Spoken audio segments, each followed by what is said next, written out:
महर्षि वो विराट कोहली और अनुष्का आए थे। विराज बैठ प्रसन्न हो।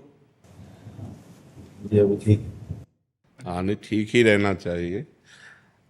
हम आपको अपने प्रभु का विधान बताते हैं थोड़ा सा। जब प्रभु किसी पर कृपा करते हैं, ये वैभव मिलना कृपा नहीं है, ये पुण्य है। पुण्य से एक घोर पापी को भी बहुत देखो, पाप करके भी उनका कोई पुण्य है जिससे वो सुकृत पूर्व के सुकृतवश चल रहे हैं, नया पाप है। ये वैभव बढ़ना या यश बढ़ना ये भगवान की कृपा नहीं मानी जाती। भगवान की कृपा मानी जाती है अंदर का चिंतन बदलना, जिससे आपके अनंत जन्मों के संस्कार भस्म होकर और अगला जो है वो बड़ा उत्तम होगा। अंदर के चिंतन से होता है, बाहर से कुछ नहीं होता। महत्व अंदर का चिंतन। अच्छा, अंदर का चिंतन हम लोगों का स्वभाव बन गया बहिर्मुखी। बहिर्मुखी मतलब बाहर, बाहर यश कीर्ति लाभ विजय, इससे हमको सुख मिलता है। अंदर से कोई मतलब नहीं रखता कोई विरला ही अंदर से। अब क्या होता है, भगवान जब कृपा करते हैं तो संत समागम देते हैं, फिर दूसरी जब कृपा होती तो विपरीतता देते हैं, और फिर अंदर से एक रास्ता देते हैं। ये मेरा रास्ता है, ये परम शांति का रास्ता है, ये शांति का रास्ता नहीं। भगवान वो रास्ता देते और जीव को अपने पास बुला लेते हैं। बिना प्रतिकूलता के संसार का राग नष्ट नहीं होता। किसी को भी वैराग्य होता है तो संसार की प्रतिकूलता देखकर वैराग्य होता है। सब कुछ हमारे अनुकूल है तो हम आनंदित होकर उसका भोग करते हैं। जब हमारे ऊपर प्रतिकूलता आती है तब ठेस पहुंचती है कि इतना झूठा संसार, तो अंदर से भगवान रास्ता देते हैं, ये सही है। भगवान बिना प्रतिकूलता के इस संसार को छुड़ाने का कोई भी औषधि नहीं रखी।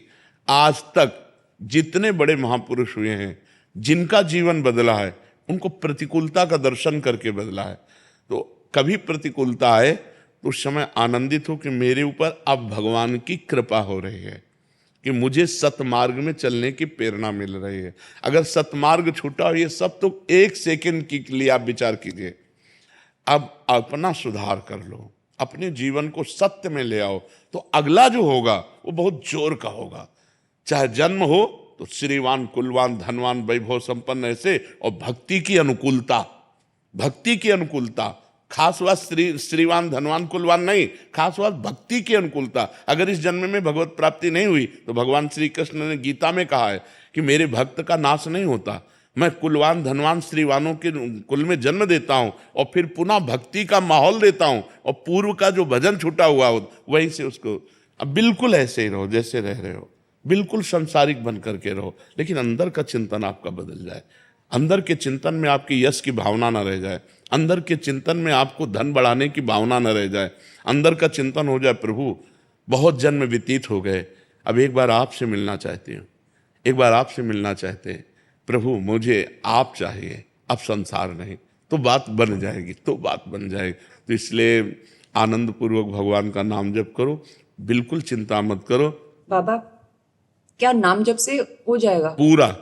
ये हम अपने जीवन का अनुभव बताते हैं। सांख्य योग और अष्टांग योग और कर्म योग और भक्ति योग, चारों योगों में प्रवेश रहा है।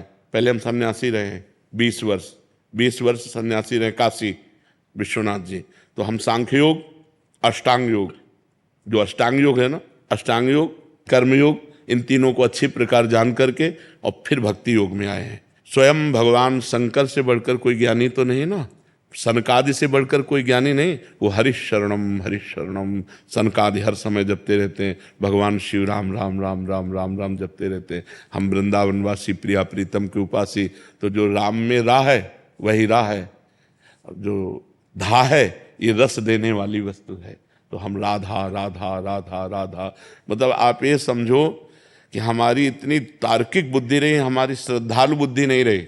सन्यासी की जो बुद्धि होती है वो तर्क प्रधान होती, कसौटी पर कसने पर। तो हम केवल भावुकता में राधा राधा का प्रचार नहीं कह रहे कि हमने सुना और ऐसे ग्रंथों में पढ़ा और ऐसे कह रहे, स्वयं स्वाद लेके कह रहे और विश्वास के साथ कह रहे कि यदि आप राधा राधा जपते हो तो इसी जन्म में भगवत प्राप्ति हो जाएगी, इसी जन्म में। जैसे किसी से कहा जाए कि तुम सत्य बोलो, मंदिर में चढ़ के बोलो, तो हम मंदिर में नहीं, हम वृंदावन में बैठे हैं। करोड़ों मंदिर इसकी समानता नहीं कर सकते, भगवान का परम धाम है। अगर राधा राधा नाम चल रहा है तो इसी जन्म में भगवत प्राप्ति हो जाएगी।